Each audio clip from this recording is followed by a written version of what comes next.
Hey, this is Man-Made Mead. Today we are going to be taking the pineapple mead, which I had made quite some time ago.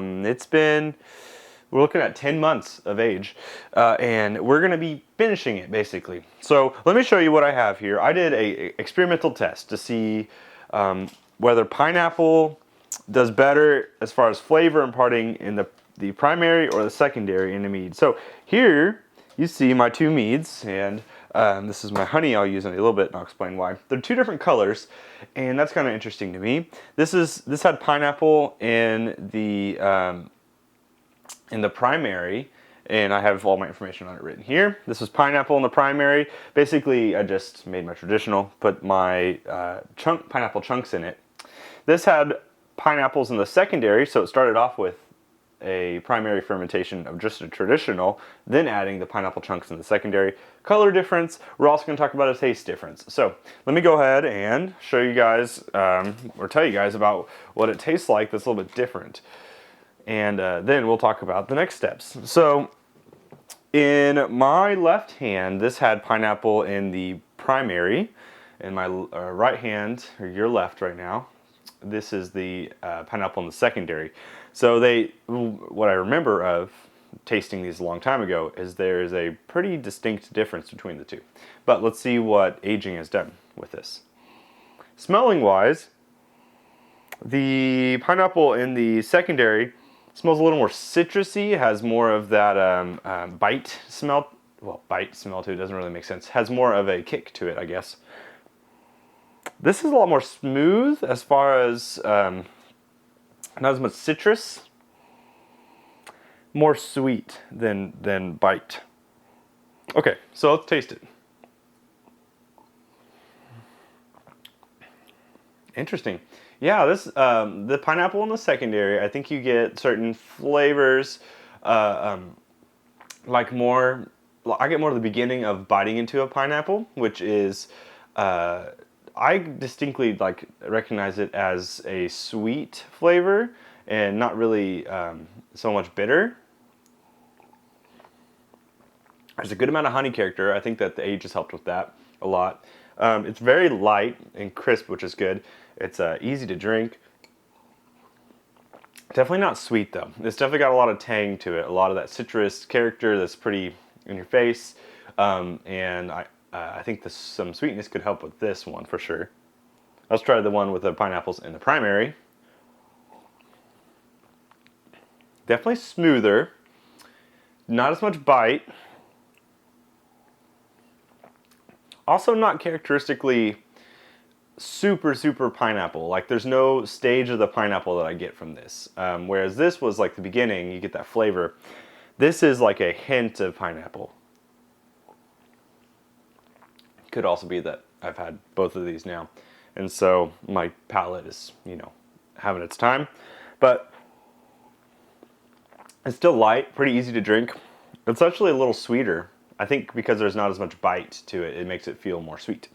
What I want to do with these, I think they need a little back sweetening, just a little bit. Now I'm talking like like an eighth of a cup of honey. Just something to help us hold on to them. The problem here is that both of these carboys have been sitting so long that there's sediment at the bottom, and I don't want to mix in honey and stir it up and then just have that sediment go everywhere. So what I'm going to do is basically finish this mead today. I'm going to back sweeten with, this is not Desert Creek, oh my goodness. This is Dutch Gold honey. This is mesquite honey from them. It's not the same stuff I used for making this mead, but that's okay.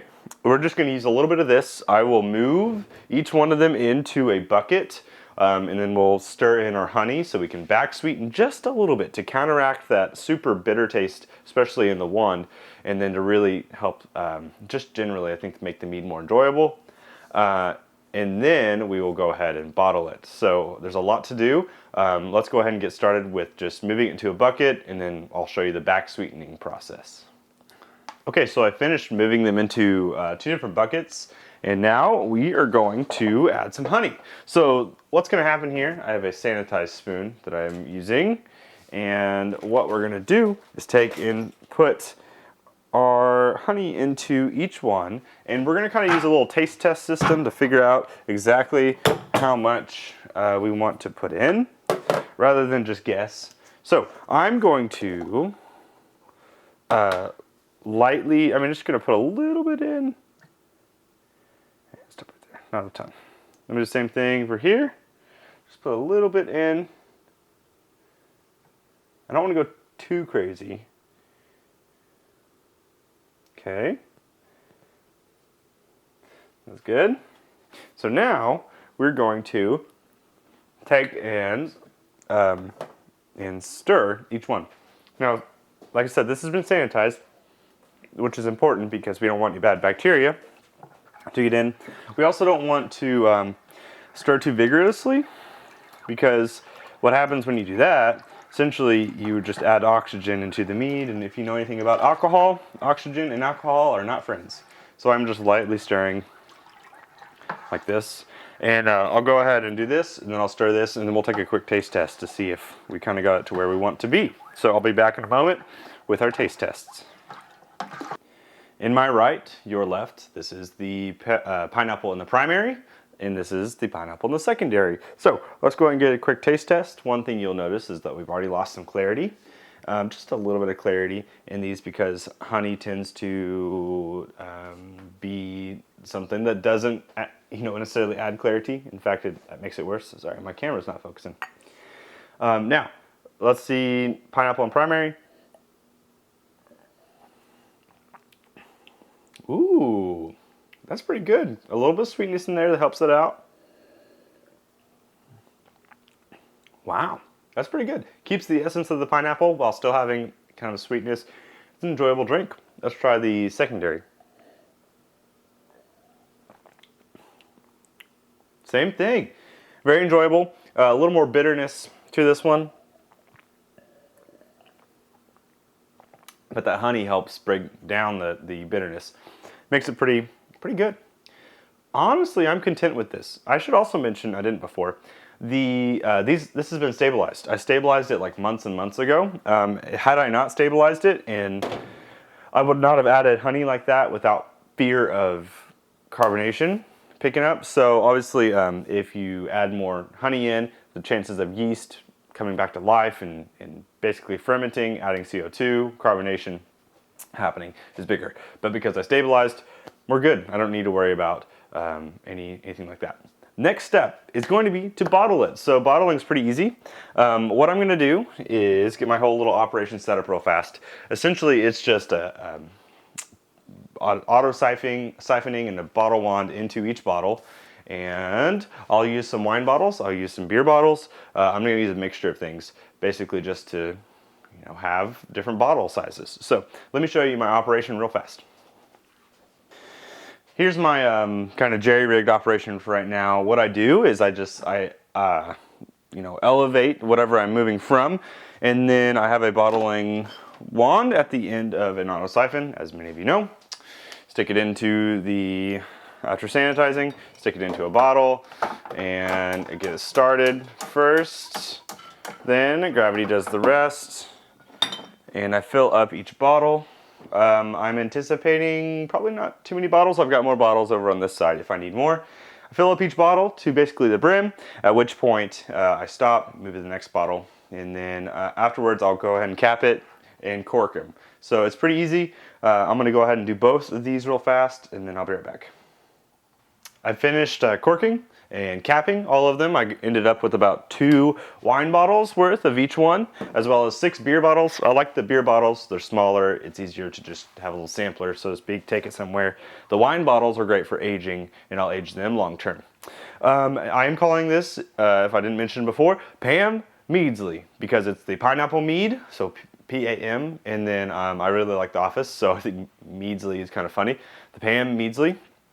And what I've done is put a little temporary label on for right now. You can kind of see it.